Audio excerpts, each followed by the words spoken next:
Pria parubaya di Xing Yi dengan cepat membentuk perisai di depannya, berharap untuk menahan serangan Chen Ping.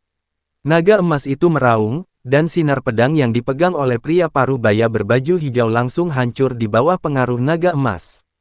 Pada saat yang sama, seluruh kehampaan bergulung, dan langit dan bumi tampak menyatu menjadi satu warna, dan semua orang berada di bawah keagungan Chen Ping.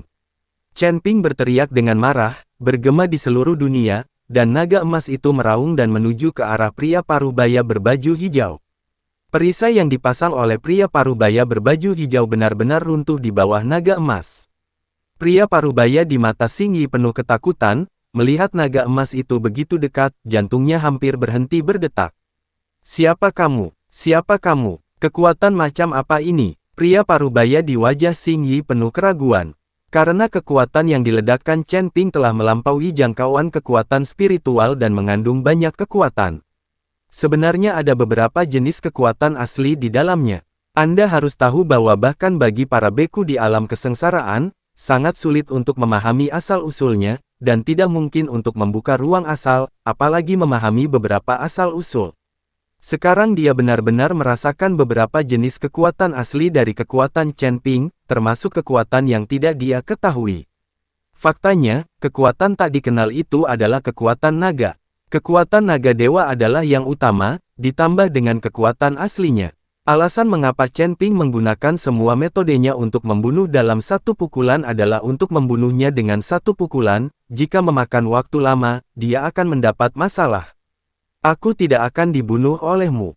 Pria parubaya di Xing Yi meraung dengan marah, dan sebuah labu tiba-tiba muncul di tangannya. Labu itu mulai mengeluarkan kekuatan isap pegas. Naga emas itu tidak siap dan langsung tersedot ke dalam labu. Melihat pemandangan ini, Chen Ping sedikit mengernyit. Hahaha, apapun kemampuanmu, selama aku memiliki labu penelan langit di tangan, semuanya bisa dilakukan. Untuk menelannya untukmu. Ketika pria parubaya di Xing Yi melihat naga emas tersedot oleh labu yang menelan langit, dia tertawa terbahak-bahak dan berkata, Chen Ping melihat labu di tangan pria itu dan tahu bahwa labu ini jelas bukan benda fana, itu pasti senjata ajaib dari alam surga. Bagaimanapun, dunia para dewa dan manusia pernah menjadi medan perang bagi banyak dewa dan iblis, jadi wajar jika harta spiritual beberapa makhluk abadi jatuh dan diambil oleh orang lain. Jangan terlalu senang terlalu cepat. Setelah Chen Ping mengatakan itu, dia mengangkat lagi pedang pembunuh naga di tangannya. Pedang pembunuh naga dikelilingi oleh kekuatan naga, dan naga emas terlahir kembali. Pria parubaya di Xing Yi tiba-tiba terlihat panik saat melihatnya. Naga emas yang dihasilkan oleh pedang pembunuh naga Chen Ping hanyalah kekuatan kental dari naga dewa, bukan naga emas asli. Jadi meskipun pria parubaya di Xing Yi memegang labu yang menelan langit di tangannya, itu adalah tidak banyak gunanya. Naga emas itu meraung lagi, dan pria parubaya di Xing Yi buru-buru membuka labu musim semi. Naga emas tersedot lagi, dan pria parubaya di Xing Yi tampak bangga. Namun tak lama kemudian, senyuman itu membeku di wajahnya, karena setelah naga emas itu, beberapa cahaya pedang langsung menembus tubuhnya. Naga emas tadi hanyalah kedok, setelah naga emas, sinar pedang itu adalah jurus pembunuh. Melihat tubuhnya ditembus, pria parubaya di Xing Yi menatap kosong ke tubuhnya, matanya penuh rasa tidak percaya. Bagaimana ini bisa terjadi? Bagaimana ini bisa terjadi? Pria parubaya di Xing Yi tidak percaya bahwa dia begitu mudah tertusuk pedang. Kakak, orang-orang dari Sekte Tianlang semuanya terkejut saat melihat kakak laki-laki mereka ditembus. Seteguk darah muncrat, dan aura pria parubaya berbaju hijau mengalir dengan cepat. Dia memandang Chen Ping dengan tidak percaya, dan akhirnya wajahnya menjadi sangat ganas. Bahkan jika aku mati, aku akan memelukmu di punggungku. Labu di tangan pria parubaya di Xing Yi mulai memancarkan cahaya dan bertambah besar lagi. Ketika Chen Ping melihat ini, dia tidak bisa menahan cemberutnya. Dia tahu bahwa orang ini ingin meledakkan labu penelan langit di tangannya. Chen Ping segera menarik Luosi dan ingin membawa Luosi pergi. Tapi sudah terlambat, labu yang menelan langit memancarkan ribuan aura dan hampir meledak. Chen Ping hanya bisa mengaktifkan tubuh emasnya yang tidak bisa dihancurkan, dengan lapisan cahaya keemasan melindunginya di depannya, dan kemudian dengan kuat melindungi Luosi di belakangnya. Labu yang menelan langit meledak, dan kekuatannya sebanding dengan bom udara. Dalam sekejap, Senjata yang tersebar di tanah terlempar seperti anak panah, bumi retak, dan lingkaran sihir yang dibuat oleh Chen Ping juga menghilang dalam sekejap.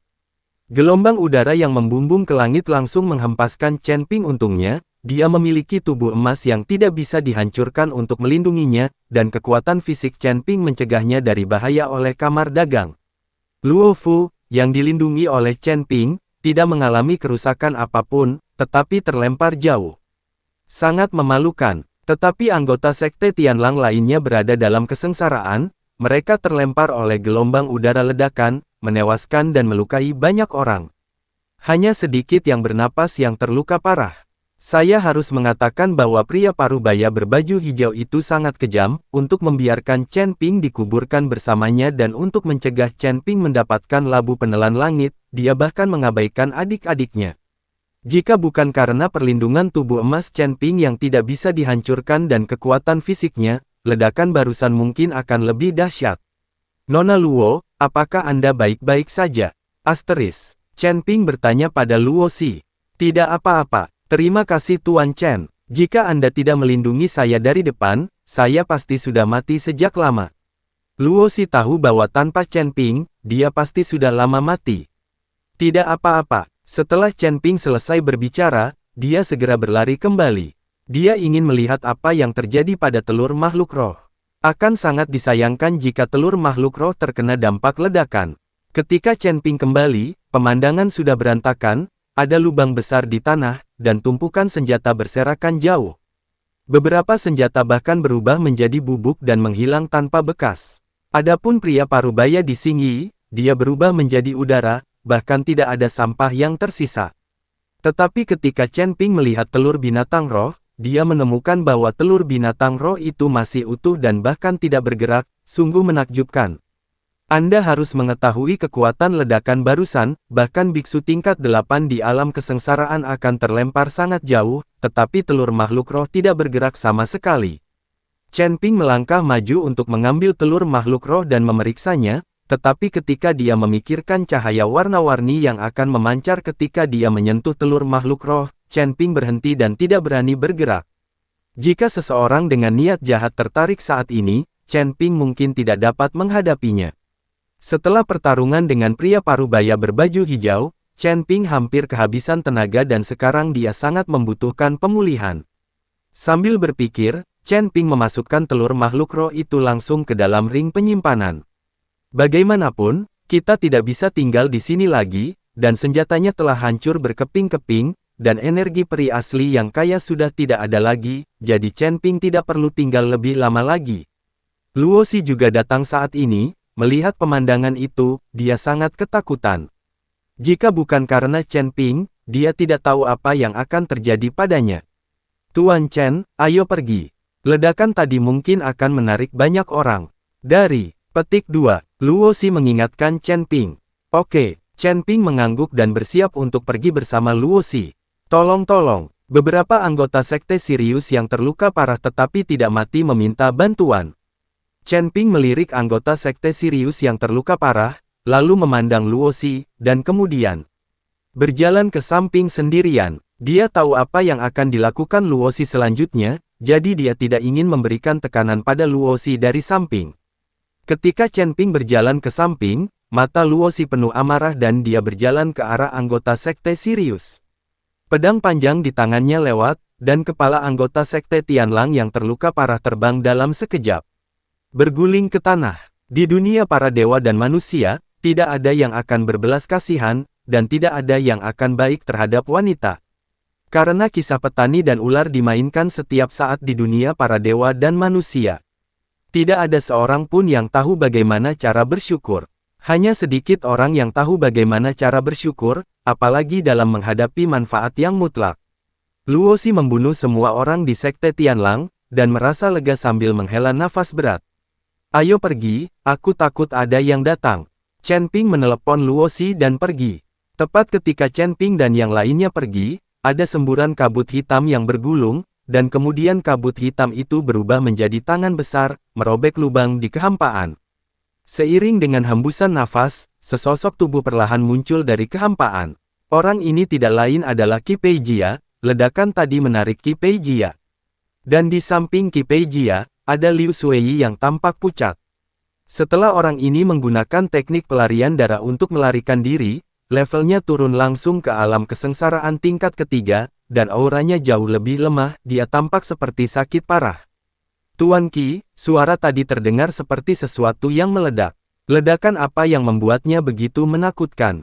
Liu Shuei bertanya pada Qi Peijia.